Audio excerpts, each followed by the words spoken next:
Welcome to Shoot the Ones, weekly mixed martial arts podcast covering recent fight announcements, news, and more. I am Dema. And I'm Genya. Shoot the Ones listeners. What a show we have for you this week. We will discuss UFC Fight Night 107. We'll go over a little bit of the boxing match between Gennady Golovkin versus Daniel Jacobs and World Series of Fighting 35, Ivana versus Jordan. And we'll go over recent news around the MMA landscape. Real quick, before we get in, catch us on SoundCloud, YouTube, iTunes, Stitcher, and MMApodcast.com. Let's start with news and fight announcements. What do you got so far for us, Genya? Biggest news of the week is, I guess you ask and you shall receive. Remember Kelvin Gastelum made the call out to Anderson Silva? Yeah, man, this happened just before we dropped last week's episode. Silva, Anderson versus Kevin Gastelum announced for UFC 212 in Rio de Janeiro. And Dema, they already have a betting lineup. Minus 280 is Kelvin Gastelum, plus 220 Anderson Silva. Very interesting. So Kevin comes in slight favorite or heavy favorite? Moderate favorite, Moderate. I believe they like to call it when it's minus 200 something. I think it's a fair line, but yeah, it's a fair line, especially with the role Kelvin Gastelum's been on. Yeah, Kevin has looked really good. What do you think about this fight? I think it's a good style matchup. The thing that we wanted to see from Kelvin moving up to middleweight was how he's going to match up with rangy fighters. And Anderson Silva is a very rangy fighter. So far, Kelvin seems to be comfortable at middleweight. His power carried over well. He's not straining to get to the weight class. He's one of the quicker guys in the division. His hand speed translates to middleweight because his power translates. I think he's a dangerous prospect. I would have preferred to see him against maybe Robert Whittaker or somebody like that instead of an older Anderson Silva. But you can respect he's doing the Chael Sonnen calling out. He's on a Legends ass whooping tour for Chael Sonnen. Yeah, he even used his line. I'm pretty sure Chael fed him that line there. As far as this fight, this is interesting. You know, Kevin comes in with strong wrestling background. However, recently he has been training with former Shooter Box trainer Rafael Cordero. That's the guy who's been working on him and helping him improve his stand-up. Right? Yeah, we talked about that in prior episodes. He's over at King's MMA. Yeah, so Cordero is pretty much a striking guru. And something to note here, a former coach of Anderson Silva. Anderson Silva has trained in Shooter Box shortly before doing his thing in Black House MMA. Those are interesting points, and Kelvin's striking has definitely improved a lot under Cordero. Oh, for sure. Yeah. So those are all good points, Dima. They will have a little bit of knowledge to Anderson's game, but there's also a lot of tape out on Anderson. We all know what he's good at. We know where he struggles. That's a good point. So if Kevin comes in there, he puts a good game plan together, kind of follows the same pressure that Bisping put on Silva. This is a good fight for him, and there's a reason why he called him out. I think everybody's kind of looking for a big fights, big name fights, big money fights, and this is one that Kevin can take. Yeah, I'm picking Kelvin to beat Anderson here, and it's for reasons that I don't think he's in too much danger at many points, and he's got a solid chin, man. He's a hard guy to knock out, and I think he's going to be more active than Anderson Silva. Yeah, you brought up something I was just thinking about. He's a durable guy, and he can take a punch to get in. However, Anderson Silva is a legend in the sport, has some of the most unique striking in the game. And that is why this matchup is so intriguing. Yeah, Anderson's striking is really precise. He's good at finding his target and not wasting punches. He didn't really throw a whole lot in the last Derek Brunson fight. I think if he won that fight, but if If he comes in with that same style, I don't see how he beats Kelvin. I think Kelvin's a little bit better version of Derek. Maybe not as rangy, but just as good a wrestler and much better striker, in my opinion. Yeah, man, exciting fight. So 212 in Rio is looking to be getting more stacked by the day. I think they're really, really, really going out of their way and stacking the next two following pay per view cards, being 211 and 212. Is that the card Vitor Belfort wants to retire on, I believe? Yeah, 212. yeah, And did you hear about his Legends League, Dima? yeah. Vitor is nutty.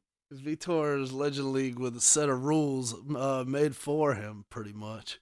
Yeah, essentially, he wants more rest between rounds. He doesn't want any part of any ground game. He wants stand up after 30 seconds. And he's also not a big fan of knees and elbows.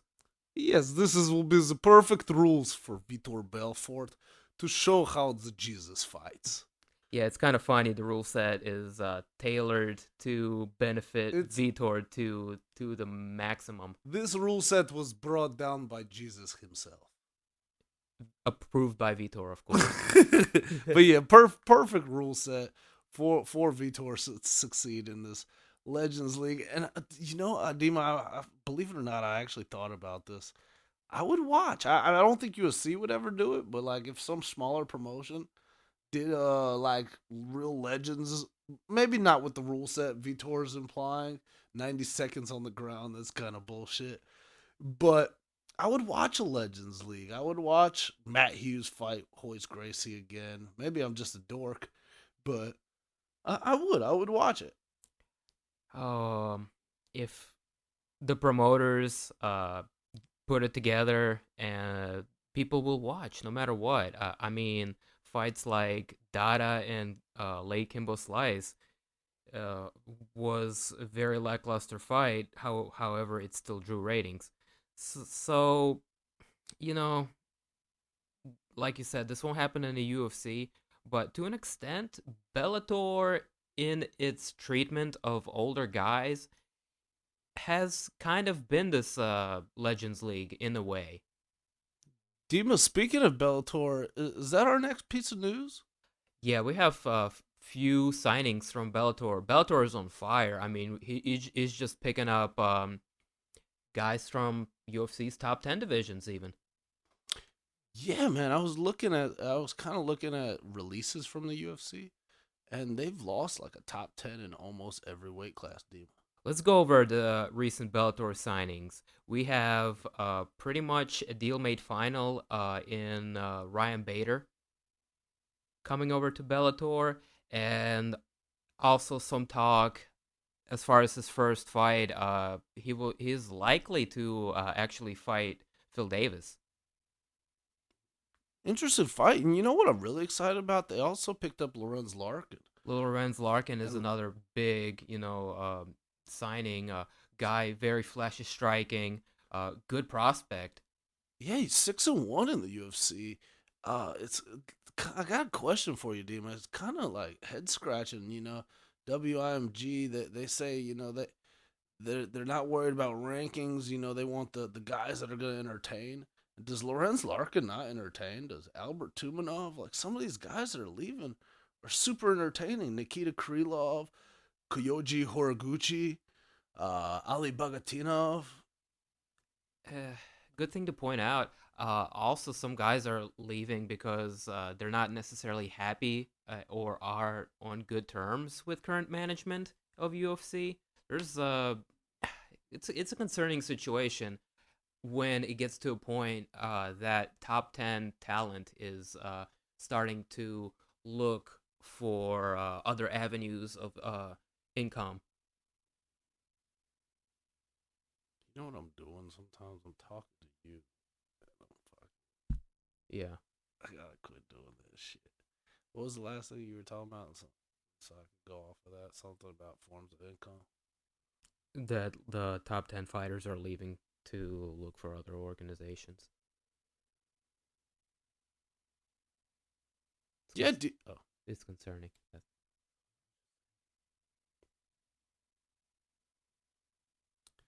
Yeah, Dema, it doesn't make a lot of sense, and like I guess it's good for other organizations, but at the same time, it's real head scratching as to what WIMG's plan is. I mean, they spent the $4.2 billion, and now they're trying to get it back, but they're saying they're looking for entertaining fights while cutting entertaining guys and not worrying about rankings. And I sound like I'm just bitching because so I have enjoyed some of the fights recently, but I'm a different kind of fan. I'm gonna watch fights regardless.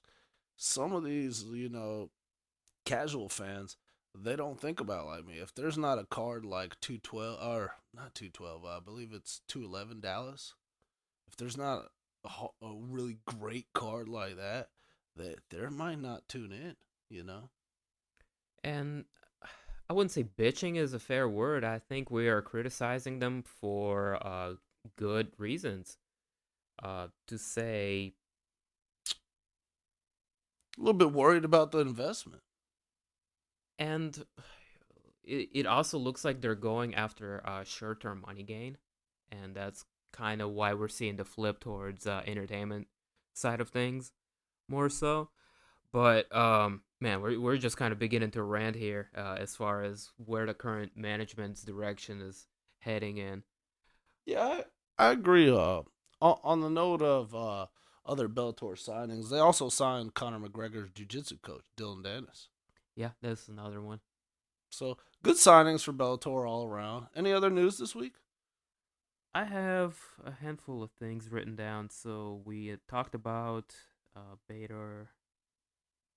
We talked about Lawrence. We talked Did about you see Dennis. McGregor show up at his friend's boxing match on St. Patrick's Day and scream at I forget the boxing pundit's last name, but it's Dan something. He was screaming. He's like, I'm gonna knock your guy Floyd out. He's like, you better believe it. I'm 28 years old. I'm rangy. I'm long. I'm knocking your guy out. He's like, oh, y'all gonna look like fools. Did you see this? No, I did not see this. Uh, I guess that's news because it made ESPN like it beat out like right now is NCAA March Madness, which is the number one sporting event of right now. And Conor McGregor was the top story on ESPN, and that's really saying something. That's saying something for where the sport of MMA is. It's saying something about the hype that this fight is getting.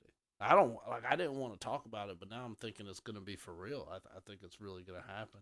Maybe not in June, but surely will happen. And to go off of that, Dana White has kind of flipped the script again and is saying this fight is more likely to happen now on Conan O'Brien's show.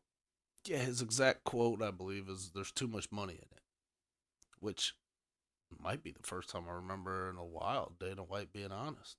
Yeah, there's some honesty to that. He's saying there is too much for all parties to lose out as far as being able to cash in on this thing. And yeah, man, Yeah, you're right. it says a lot that he says that. And Dana White usually, like, I'm one of the first to say, don't trust a word that he says. So let's just say I appreciate the honesty this time. Real talk. A few other things. Palhares and Ali Bogotinov are signed with Fight Night Global. Cool. um, Three fighters popped for smoking the sticky. Curtis What? Blades, Nico Price have their victories overturned from the Houston fight card, and Alex Trujillo Did they or make? Abel, I'm sorry, Abel Trujillo is also popped, but Wait. So they all lost their victories. it's been turned to no Oh, contest. I think one of them lost, so it just stayed a loss. Yeah, that was Abel. Trujillo Yeah. got submitted, so He, he it stays a loss. All guys get he probably did. like a 90-day suspension, which isn't much, and I think $1,000 fine to the commission. Now this isn't USADA. This is just Texas Athletic Commission. So just like with prior cases with pot, the biggest thing is you lose your win, which really hurts a guy's future money. The $1,000 and like they would take 90 days anyways. You know what I mean? Yeah. My thing is like I guess Abel didn't smoke as much weed as the other guys. Man, he didn't have as much enhancer in him. Cause what the hell, he couldn't get the win, but the other two, man, they must have had so much marijuana. Like Curtis Blades, all that marijuana. You see him just slamming the shit Right. out of Yeah, those tests. I want to get a hold of some shit that Curtis Blady smoked that gives me superhuman strength to suplex somebody 20 times in a row. And Yeah, man. Like when I smoke, man, I'm not that good a wrestler for some reason. Like I don't understand. Like, and I've smoked some cool stuff, man, but never wrestled like Curtis Blades before. all jokes aside, at least USADA isn't taking this too seriously and pursuing them. So, 90-day suspension isn't gonna do nothing. I think 3 days. 3 months span is a usual span between fight camps or fights for It's guys like that. it's bad enough that they lose their win, don't you think? Yeah, that's the bummer part. Also their ability to bargain in the future is gonna Their be. win bonus. Pat Healy lost his win bonus if you win fight of the night or something or performance, which Nico might have won. You're right. They're gonna be hurt by that. They lose that too, and especially a guy like Nico Price, who's probably like 15-15. 15 grand, 15 to win, 15 to show. Moving on though. Oh, in the ridiculous circus that's middleweight division. Michael Bisping gonna have a knee surgery before his fight with GSP, which is gonna prolong the shit out even further. Yoel Romero is pissed, but is insistent on waiting for resolution of this fight. Jacare is even more vocal and wants both guys to apparently knock each other out in their fight. Uh, Says he's not going to watch and doesn't care much about the fight between Michael Bisping and GSP. Understandably so. He's getting screwed over big time. Wow. So when are they looking to do the fight? I'm not clear on this.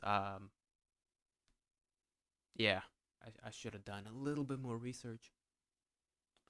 But yeah, you were right. Yakare is really pissed about this. I don't know if he's pissed about the injury. I didn't even know anything about the injury. He's really pissed about the whole fight. He thinks GSP skipped the line. Um, and I kind of agree with him on that. But he seems kind of fed up.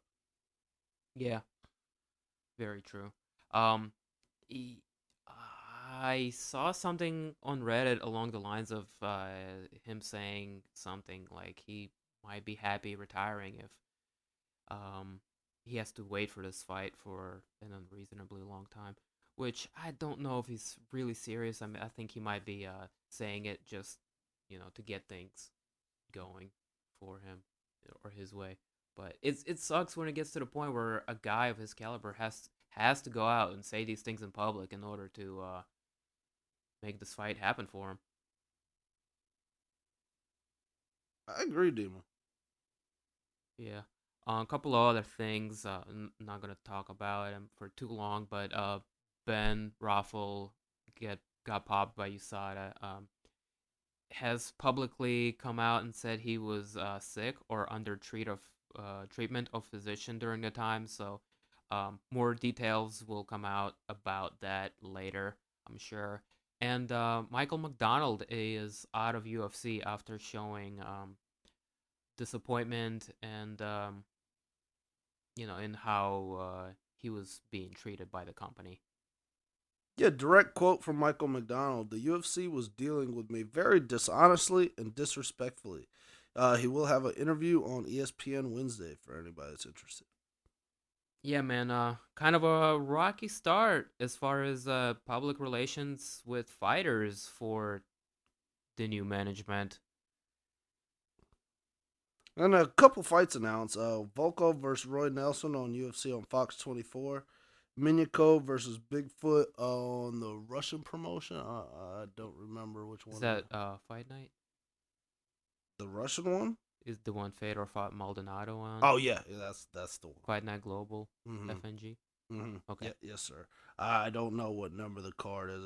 I'm not sure for when it is, but the fight has been announced between Vitaly Minyakov and Antonio Bigfoot Silva.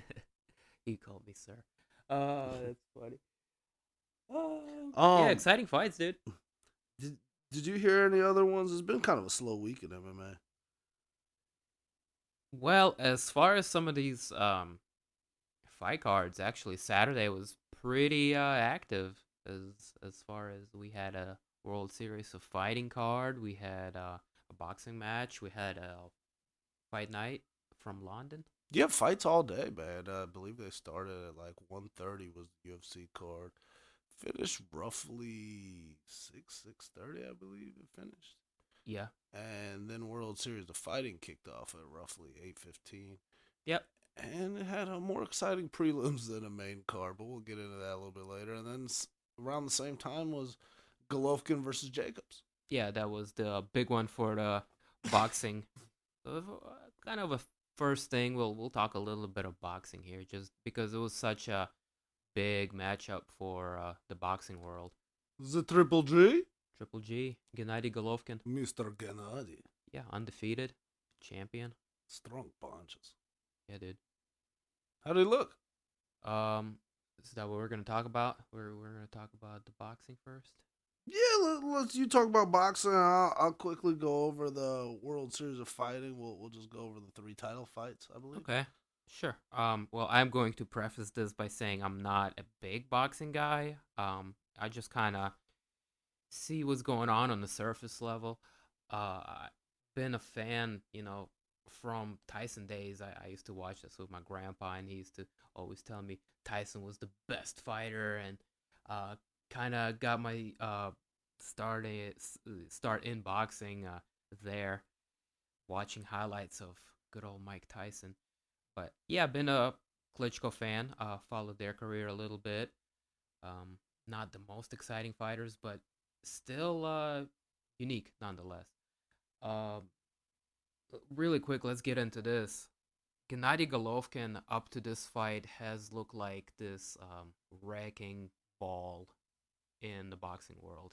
Several title holder, 30 something, undefeated record, and last night he had a tough fight. Yeah, a lot of people have been struggling with his power Yeah, prior. he's a power puncher. He comes in. I haven't been watching him for a long time, but I noticed something in this yesterday's fight. He wings his punches in a very interesting way. He goes under like the way people would throw an uppercut, but he wings the punch so it goes over, and it goes over people's defense, kind of like an overhand would. Hmm. So he comes in with his with these winging punches that hit people from like really really interesting angles. Yeah, I've watched like almost, I would say 80% of his fights, and I missed this one because World Series of Fighting was on.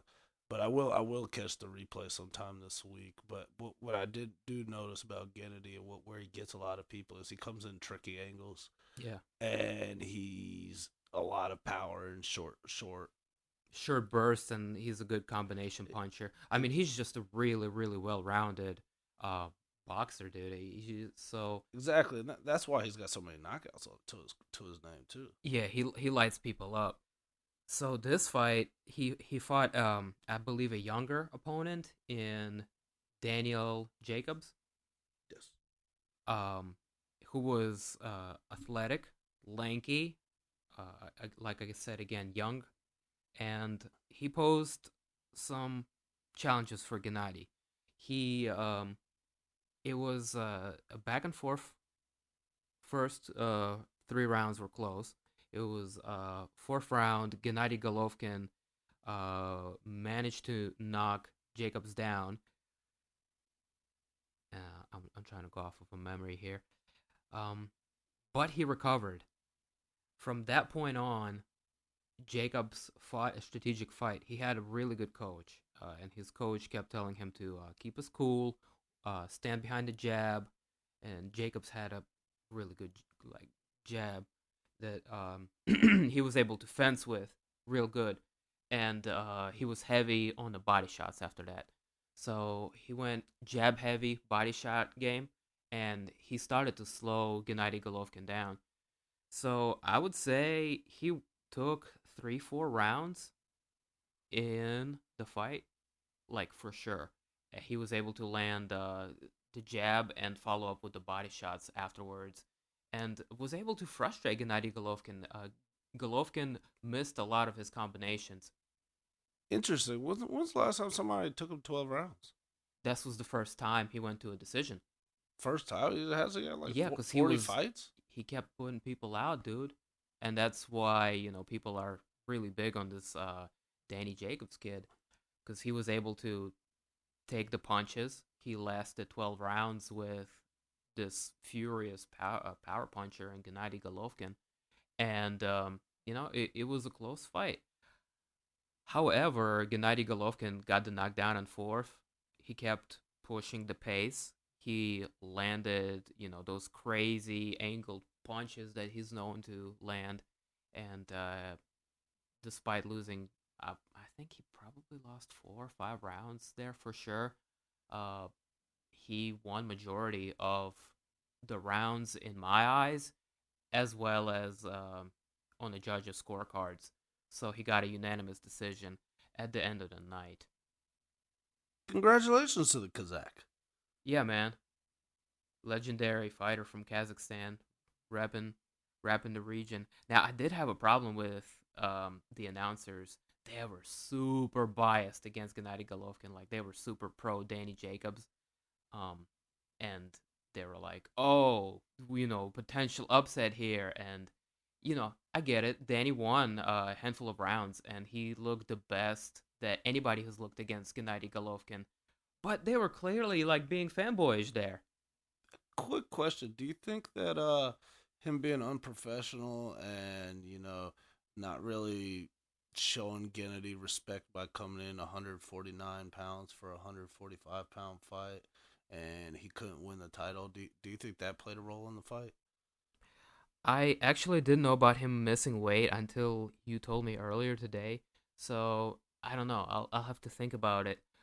But I just think it's unprofessional. I don't think 4 pounds in boxing is as big a deal as MMA when you're using all that grappling and all that.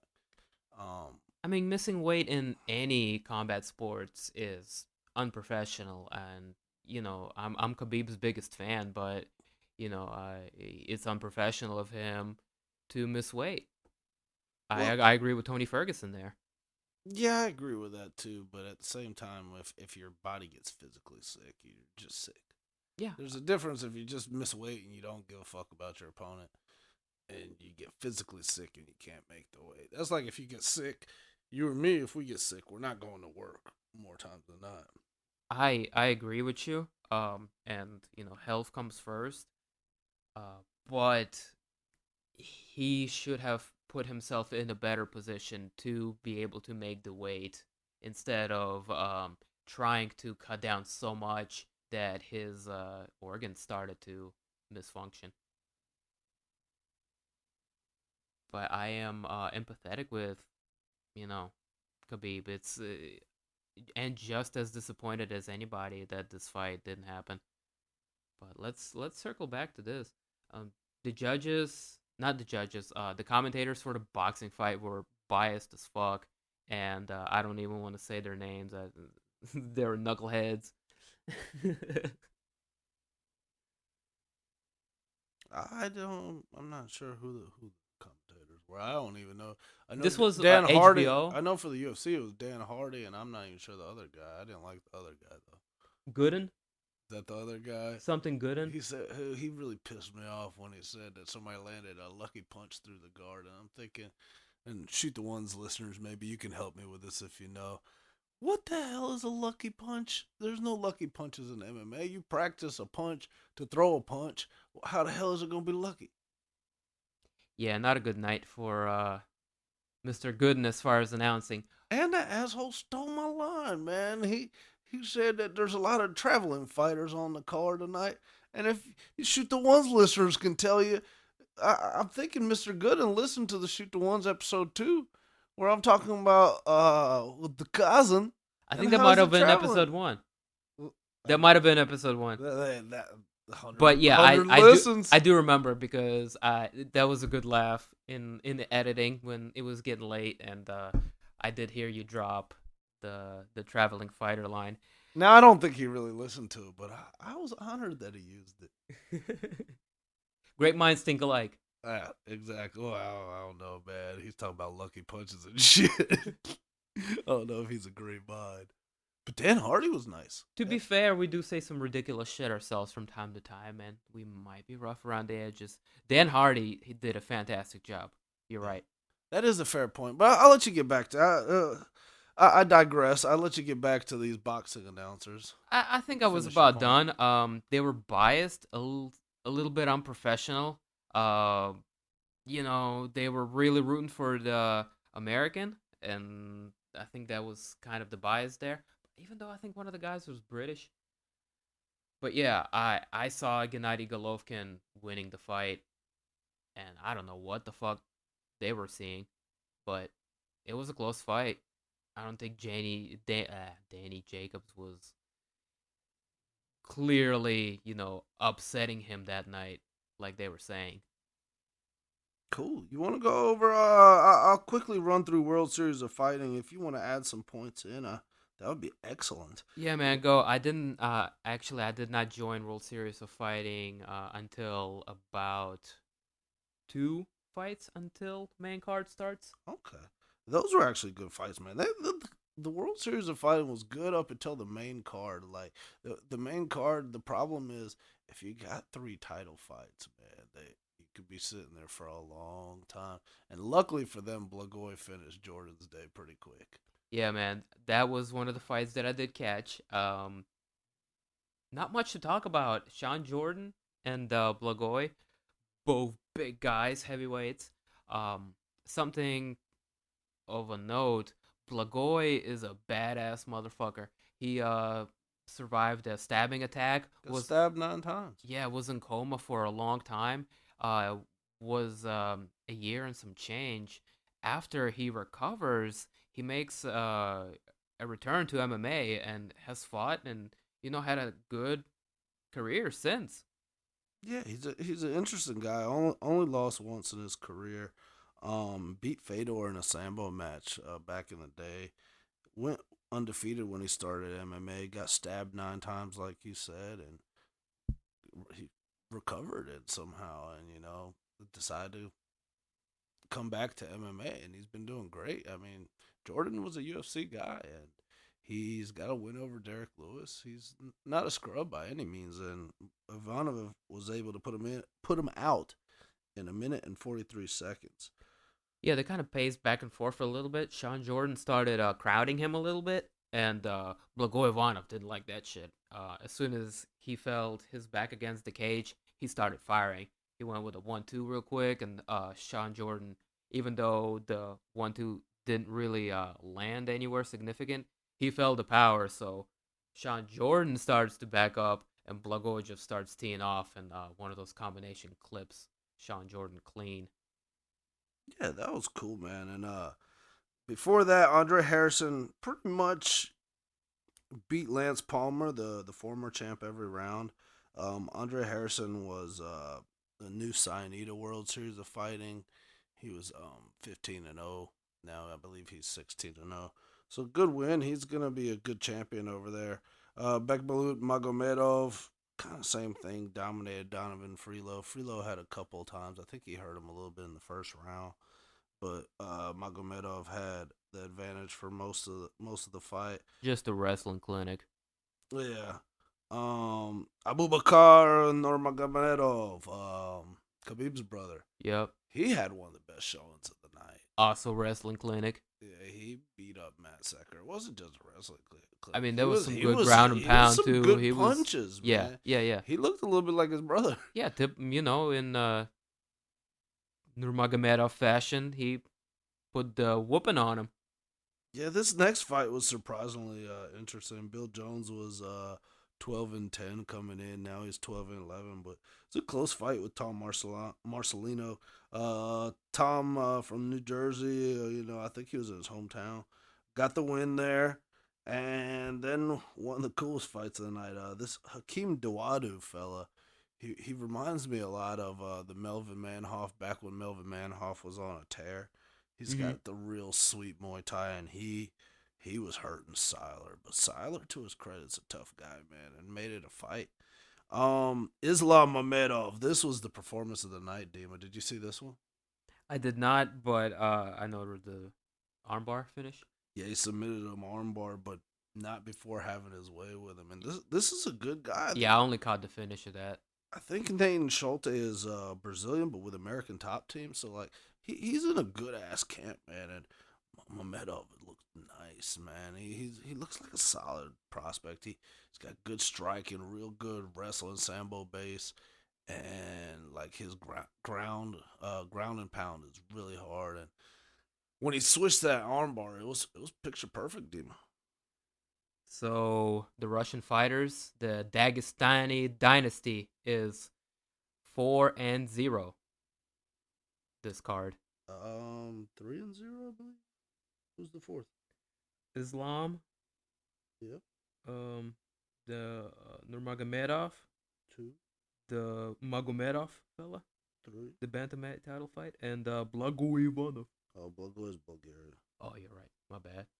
That's all good. I was confused there for a minute. But good card. The last two fights, the Steven Rodriguez got an upset victory over former champion Alexandre Almeida.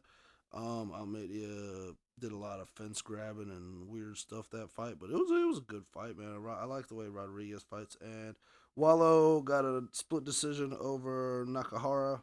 I'm gonna be honest, I didn't watch that entire one, so I remember the announcers saying that they thought the Brazilian fellow won. Yeah, good showing from World Series of Fighting, and I believe this is the first time we are covering World Series of Fighting here on Shoot the Ones. I believe so. Second time? I think second. What was the first? Do you remember? Their New Year's card, but they should change their name to World Series of Fighting. It's complicated.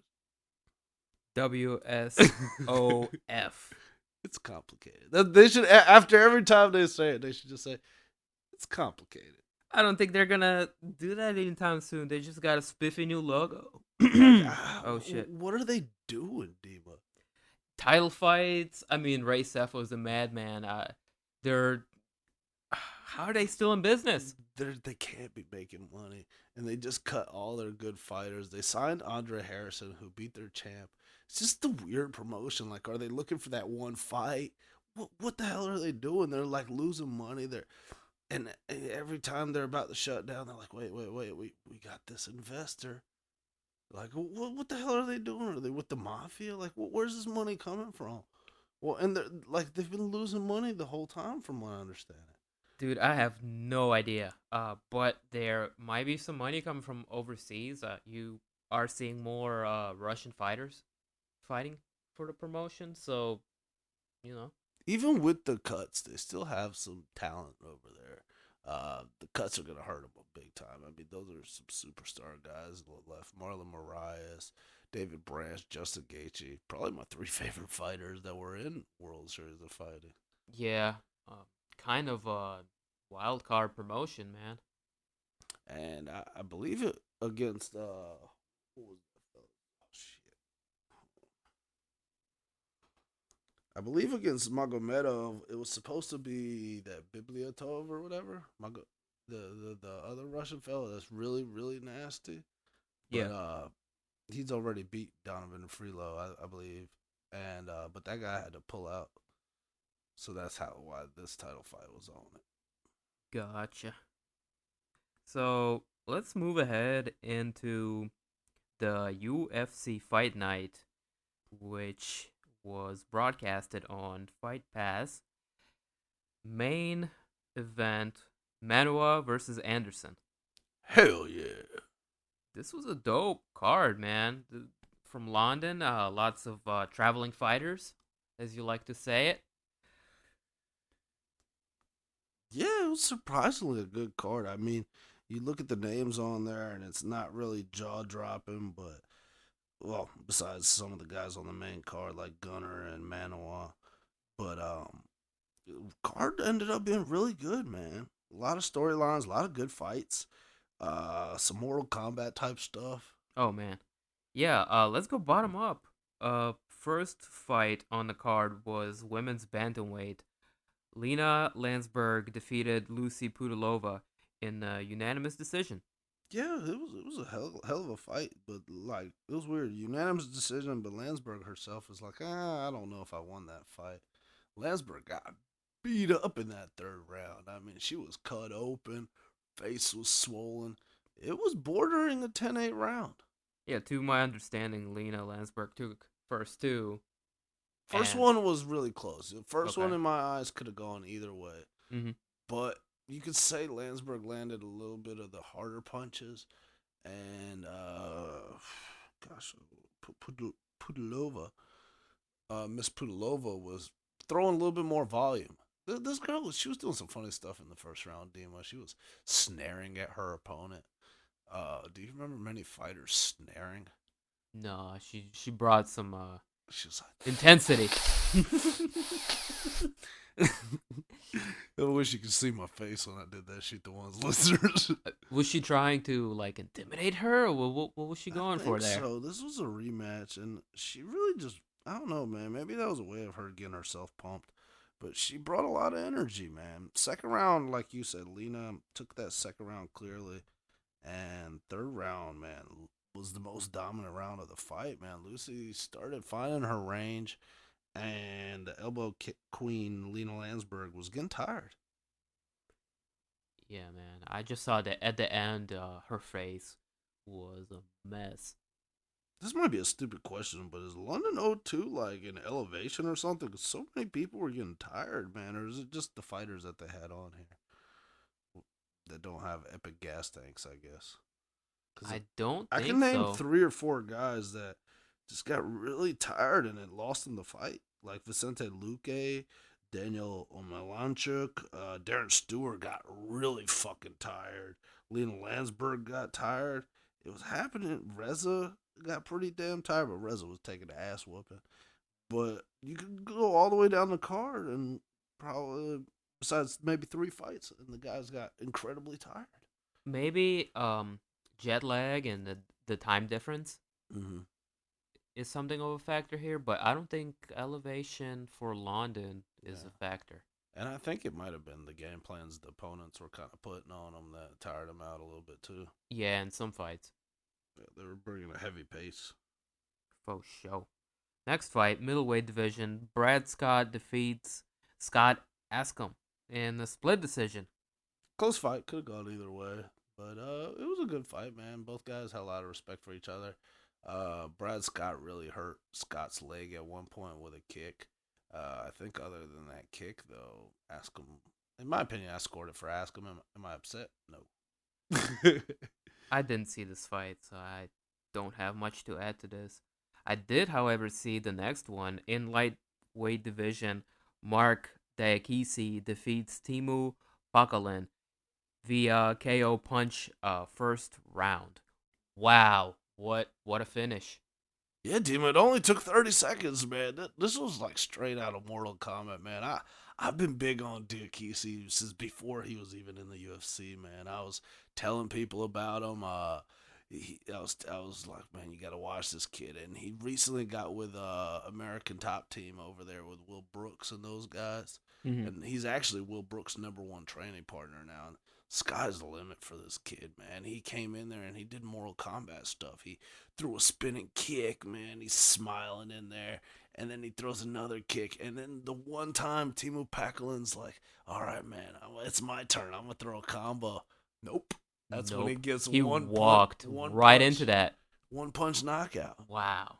A And sweet one. to say it wasn't just a spinning kick, he threw a side kick, jumped over his own kick, and threw a spinning kick. Did you see that? Yeah, he's throwing all kinds of spinning shit, man. It was nuts. The guy's got a lot of confidence. The only downside I see to his game is he doesn't feel his opponents can hurt him. It looks like that's kind of the mentality he's got, and he's training with like I really like that he moved to American Top Team from England or whatever he was. Yeah. I really like the camp switch for him. Yeah, he gets to kind of fill in the holes as far as wrestling side of things and grappling because his striking looks impressive. Like, this dude is showing a lot of promise. It's cool when you're like really big on a fighter and then they finally make that switch to go to that big camp. Yeah, And man. you see so much improvement so quickly, man. And that finish, what a finish! He hits him, and Timu just he fell over slow. Like Took him a second to realize he He got was knocked out. he was not clean out, and he's not a terrible fighter, man. He won his last fight. He's a pretty good prospect himself, but he was no match for Mark. No, it's like Mark baited him with all the spinning shit. He was like, he started throwing the spinning strikes, and Timo was like, all right, fuck this, enough of this. I can't get this guy, you know, throw some shit like that on me. So he starts charging in, and that's where he caught him. Yeah, well, we've been talking about this fight longer than it actually lasted. Yeah, for sure.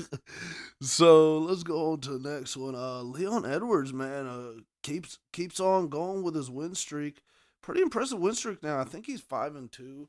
And since he's improved his wrestling game, man, he's really stifled a lot of guys. Like, he came in the underdog again, and I'll be honest, this is I had the our fans love our predictions. Um, and I got 8 of 11 last time. We had 2 fights that just didn't even make the card. I'm trying to remember which Ian Entwistle versus good fighter. He was fighting Brett Johns. Yeah. And the other fight is not jogging my memory. Can you help me out with that? Do you not know it either?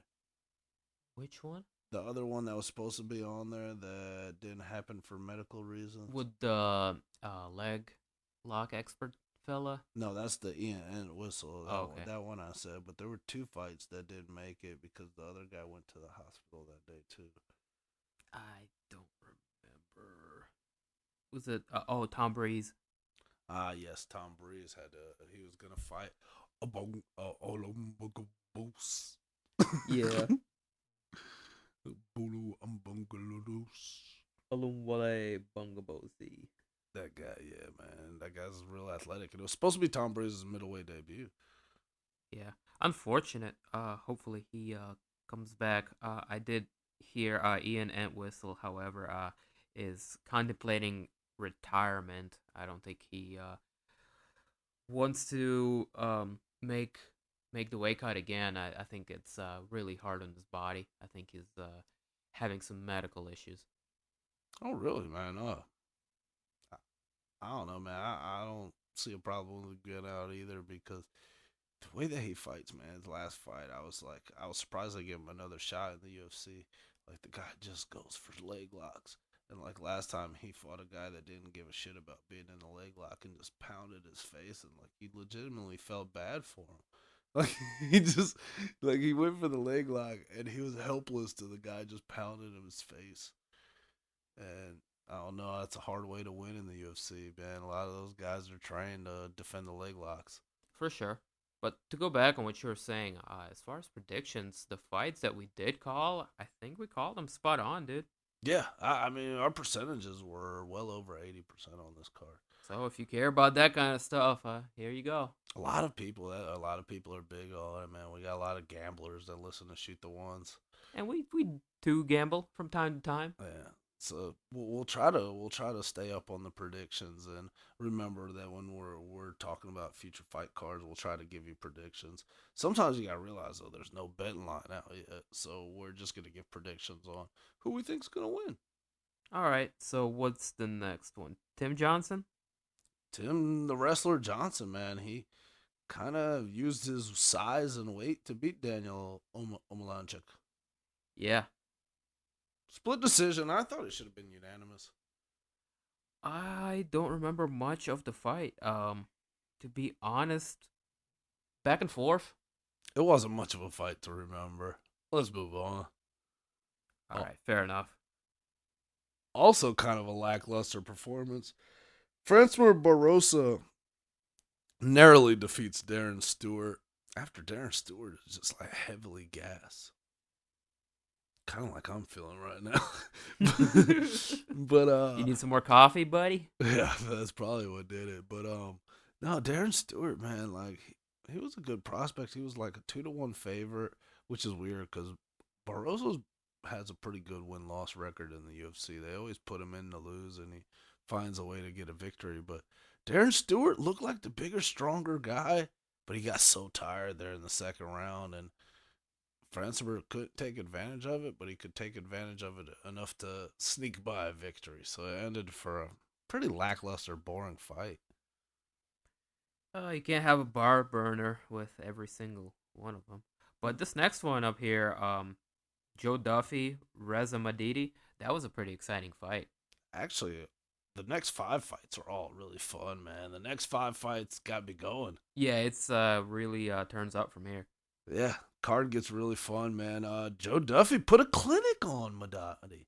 Madadi got the takedown like initially, and then the whole rest of the fight, I think Duffy reversed it, and from then on, it was all Duffy, man. And jab clinic, all kinds of striking clinics, man. And he showed that he's comfortable on the ground. Yeah, Irishman looked really good.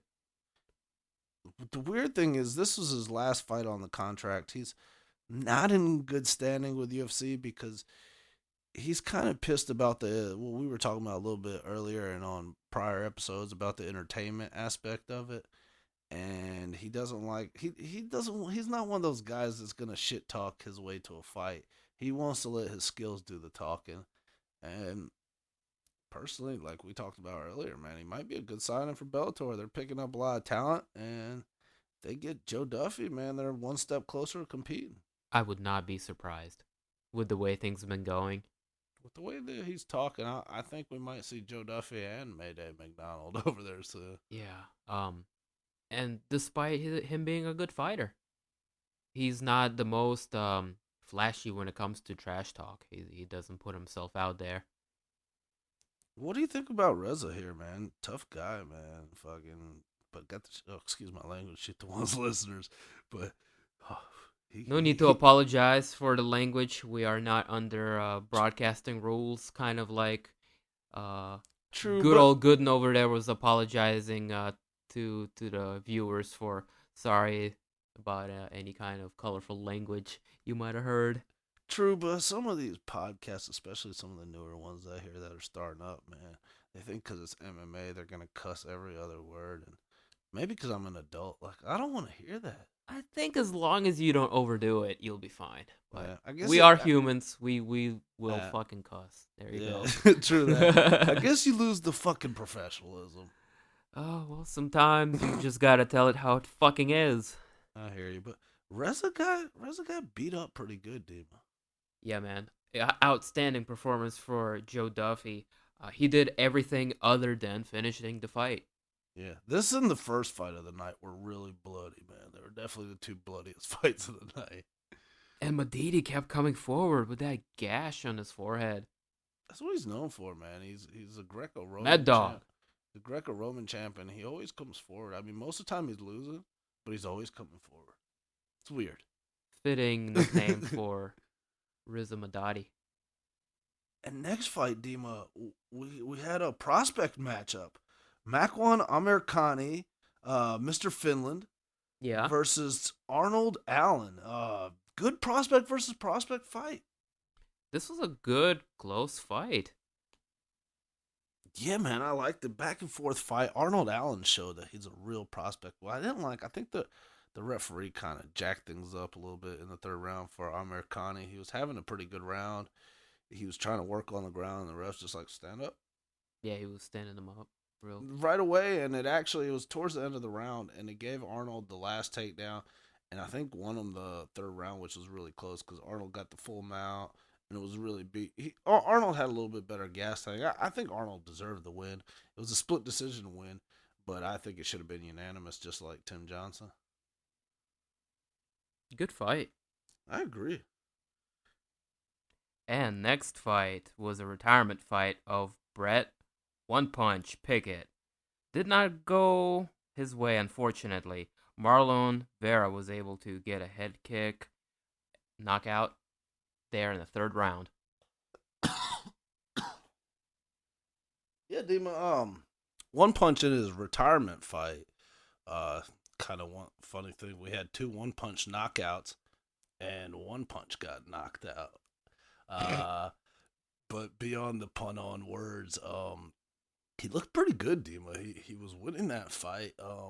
It looked like he was putting together all his MMA skills that he acquired over the years. I mean, this is a real veteran of the sport, and he was kind of using his veteran savvy to beat Marlon Vera. What kind of stood out to me, Dima, was he looked like he was either gassed out or checked out at the beginning of the third round, and he got knocked out. But before that, man, he was getting pop shotted a little bit, and Marlon Vera was.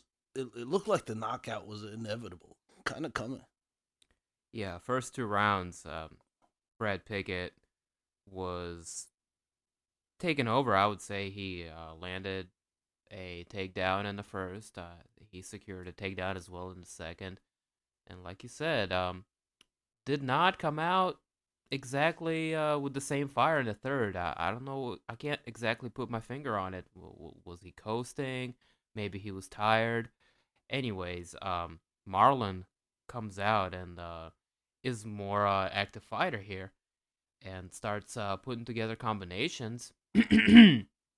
Ultimately able to land a left high kick, and not much to say afterwards. He came up to Brad Pickett, landed 2 more hammer fists, and the referee stepped in and stopped the fight. I'm not upset about the stoppage.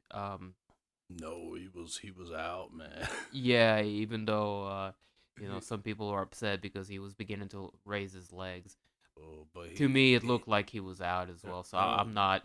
There was a point where he was clearly out, not intelligently. Yeah, I'm not. defending. I'm saying me personally, I'm not upset by this. Okay, 2-3 strikes landed. The thing I did notice, Marlon, he didn't look as good as he did in his last fight versus Ning Ganguao. Um, However, this was a 6-day notice step in for him. This is what I believe. This is the reason why this was a catchweight fight at 140. he took over for who? Marco Beltran, who beat him. No, he Beltran. was replaced. I think Beltran. It was Brad Pickett versus Beltran originally, right? Yeah, you're right. But anyways, they were trying to.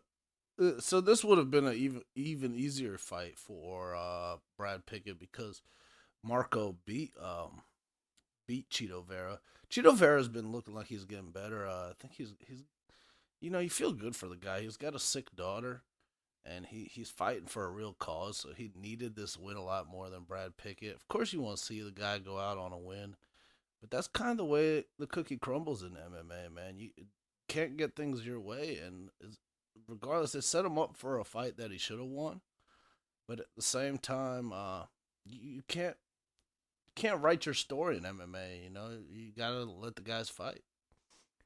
Yeah, this is one of the few infrequent occasions where you just get to see the raw emotion and the real truth of the sport, the MMA. I mean, this was heartbreaking. Brad Pickett, a true legend of the sport, a veteran, has fought just about anybody in his weight class. Comes out in front of his home crowd. He does really well for the first 2 rounds, and Marlon comes out and gets the victory here, and knocks him out in such anticlimactic fashion, and it's a very emotional, you know, thing for him as well. In the end, he felt upset that he had to do that against a guy that he admired in a way. Yeah, the crowd was booing him, and he shut that stuff up real quick. He got on the mic and he's like, "No, no, no, you Yeah, don't." he put it out there, and eventually the crowd turned and got behind him as well. Yeah, he was like, "No, you don't. Like, this is one of like the legends here, and like, he's like, he's one of my heroes. He was fighting when I was a little kid growing up. He's like, I'm just happy that I got this match with a legend. He really gave a lot of props to Brad Pickett, and I think he won himself a lot of fans. Yeah, very true. And also hat us off to Dan Hardy, who handled the situation quite well in his interview with Brad Pickett. Yeah. So farewell to Mr. Pickett. Farewell to One Punch, and good win for Cheeto. Important win for Cheeto. Yeah, legend of the sport leaves his hat in the octagon. Um, legendary career. Let's talk about that knockout real quick, man. He hit him with a sweet head kick and then follow up punches, man. It was a picture perfect kick. Yeah, man. Not much to say here. He came out a fresher fighter, and he was timing Brad Pickett good in the third round. He landed the high kick and followed up with two hammer fists um, to get the stoppage. Really clean. Good fight. Let's move on. Next we had in the welterweight division. Me and you predicted this last week, man. Gunnar Nelson with a picture perfect performance over Alan Jabouin. He looked good everywhere, and like the bet line had him as a pretty big favorite, so they kind of knew what was going down. He was minus 340, and I think it was because of his grappling. And I mean, everybody expected him to win in the grappling, but he was winning some of the striking exchanges, Dima. Good fight, and what a finish. Um, Gunnar Nelson's stand up is something to watch out for. It's coming together, and he got the win by submission, Dima, but he actually didn't win by submission. Well, he won. He actually won by submission. Technically by submission, but it's but it really was punches that did it. You're right. It's the striking that got him there. Yeah, he stunned Alan Jabouin in the second round with a punch, and man, just like the shark that he is, he grabbed the neck and choked him out there. Do you remember much of first round? What happened in the first? I do. He was quick. Gunnar Nelson was quicker to every exchange. He won all the striking exchanges because he wanted it more. I think the whole round, Jabouin's only offense was he landed maybe a leg kick or two, and maybe one straight. But Gunnar, he was coming. He was coming forward with his karate style. He was a lot more aggressive in the striking, which won him almost every exchange. And then when he got it to the ground, he was dominant, man, and he was able to use his strength, and he seemed like the stronger fighter in there too. It looked like Gunnar had the quicker reaction time, and that's why he was able to get better off the exchanges. And man, like I said, what a finish! He timed him just right, cracks him with a straight punch, and follows up with a kick. Just rocks the hell out of Joanne, and drags him down to the ground, and just goes after it with I believe that was Armin Guillotine, aka the Marcellitine. Did he have his arm in? I know he flipped him, and Jabouin was like, he was so. Wanted to roll out of it, but I talked to with Farhad about this. He let go of the guillotine for 1 second with one arm. Gunny did, and he adjusted himself to stay on top of Alan Juban, and then he secured the grip again, and then finished it off. I mean, it was a wicked choke. That was so sweet. Like, as good as Gunnar is, man, it makes you look back at when Dema and Maya dominated him, and you're like, he's like, what level is this guy on? If exactly this guy right here is doing this to people, he big brothered him, man, and that's kind of why I want to see Damian in the title match. Yeah, for sure, dude. So, hell of an impressive performance from Gunny Nelson. He does his thing. Yeah, not as easy an opponent for Alan Jabouin as Mike No Head Movement Perry. Yeah, Mike Perry was a wild man, whereas, Gunner came like super calm, super relaxed, landed just real clean punches, and man, he got that submission in the end. That was super clean guillotine. Jabouin kind of got in two back-to-back matchups. He had like the perfect stylistic matchup for him.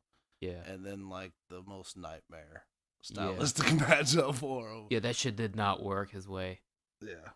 And good win, man. Kind of want to see.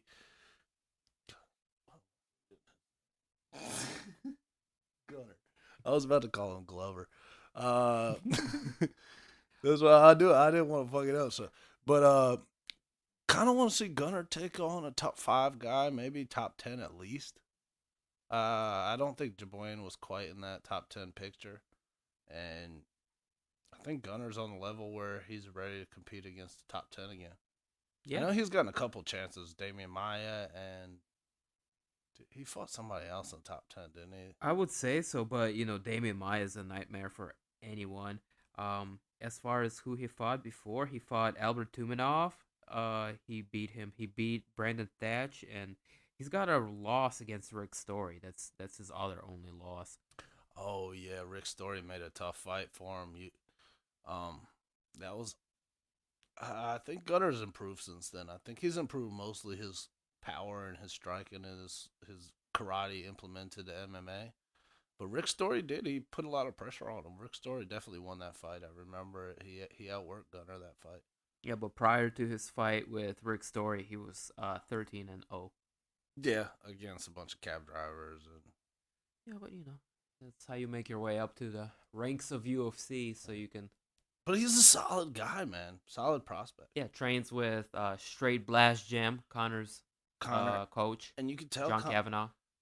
people probably don't want to hear this, but Connor's helping his movement. I think one thing Connor's really good at is movement, man, and like the whole team, even like that the short arm Lobov, he's got good movement. They they all have a really unique mindset when it comes to fighting, and they're all helping each other out. They want to be flowy. Which is like it goes back to how Bruce Lee approached fighting. So yeah, you want to be more relaxed and not tense before fighting. Like Fedor was really relaxed and not tense until he started throwing. Like that kind of Yeah, controlled. I think it's different for every fighter, man. You gotta find what works for you. Yeah, but Like in a not sense, everybody's Fedor, staying calm. That's the kind of what his preaching here. and not everybody is James the Colossus Thompson. I guess that would be the opposite of Fedor, where you're just shaking before you're about to fight. Oh yeah, that's being so tense. That's a recipe for being knocked out. He does have a rough record, James Thompson. I think like 14-10. Been knocked out quite a bit, but Not just speaking about Thompson. I'm just about guys that are rigid. yeah, yeah. But no, I was just saying like Fedor like pre-fight is one of the calmest guys, man. And James Thompson was probably the least calm guy I could think of. Yeah, true enough. What a main event did we have for this card? Yeah, Lead us man. off, dude. Yeah, it was a Betline had it as a close fight, but it was anything but, man. It was Manuwa displayed his power, his striking acumen again. Yeah, first round knockout for Jimmy Manuwa against a very tough Corey Anderson. Things did not go Corey Anderson's way at all. His wrestling was neglected from very early on. He was stuffed, and Jimmy Manuwa with a short left hook just closes the show and walks off after a KO. Yeah, I think you hit the hammer on the head, Gmo, when you said I think Corey Anderson was really discouraged when his wrestling that's worked on everybody did not work right away. And Manoa created that room, and it was kind of funny, man. Corey Anderson was kind of running away, but Yeah, not he was really. circling out He, of he it. was trying to get away, Mm-hmm. and man, Manoa's got some power. He hit him with something that didn't even look to be full power, and turned his lights out. One punch KO, second one punch knockout of the night. And man, he's a big deal now. He called out David Hay after the fight, which I thought was a bit of a joke, but still funny. Um, but he realistically, man, he's gonna get a top four guy. Yeah, He man. wants the title fight, but Which I don't is think he's earned. I don't think realistic. he's earned that yet. I mean, look at who he beat. You don't get the title fight for beating Corey Anderson, beast in 25-8. Okay, I say realistic because it's a bit of a shallow division. Yeah, Outside of your big four, I mean, he is the clear, number one rising guy. if I was Sean Shelby, I'd say give him Glover.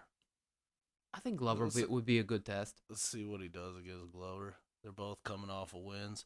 Gustafsson beat him. Rumble's beat him. I don't think he's got what it takes to face Rumble yet. and he trains with Gustafsson. So Yeah, so that fight is not going to happen. I don't think he wants that Probably. rematch, but that also says a lot about him, man. He lost to Gustafsson, and he's like, hey, this is maybe a guy I need to train with.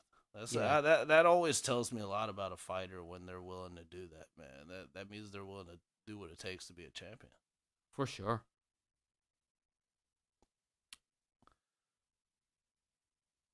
Anything else to add?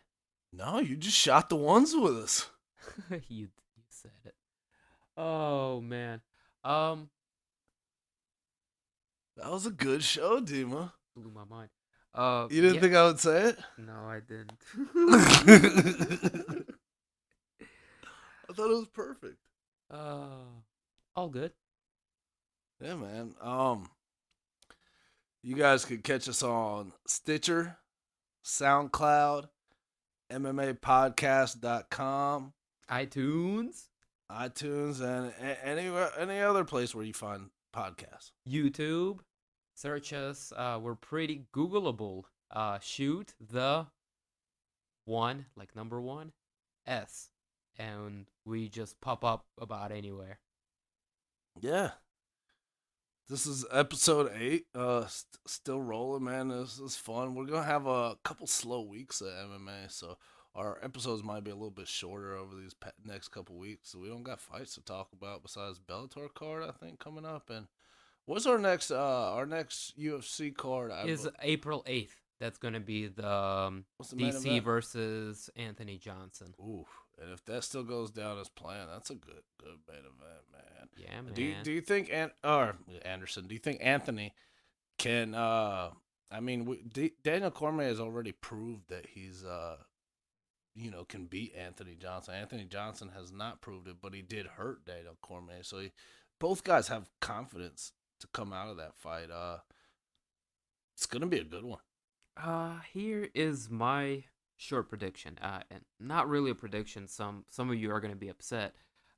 It depends on how DC comes in, because DC has a lot of wear and tear on his body, which is why this fight has been delayed. Yeah, he had some procedures and injuries he had to take care of.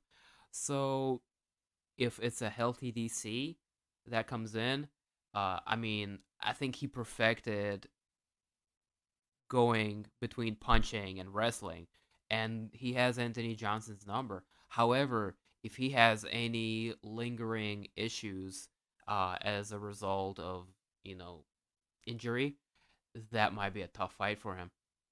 He's a competitor, and I do think that he has what it takes to beat Anthony Johnson. I can't say I agree with him having his number per se, because Anthony Johnson had some success too. He hurt him really bad at the beginning of the first round. Yeah, and to DC's credit, he was the first, not the first, but he was one of not many guys to just get up from that and just continue defending himself. He had a perfect game plan. It's not the first time. DC's got a hell of a hard head. You're right. Excuse me. A couple guys have broke their hands on his head. Kind of like Bigfoot. Bigfoot's broken 4 people's hands with his head. Yeah, tough guy.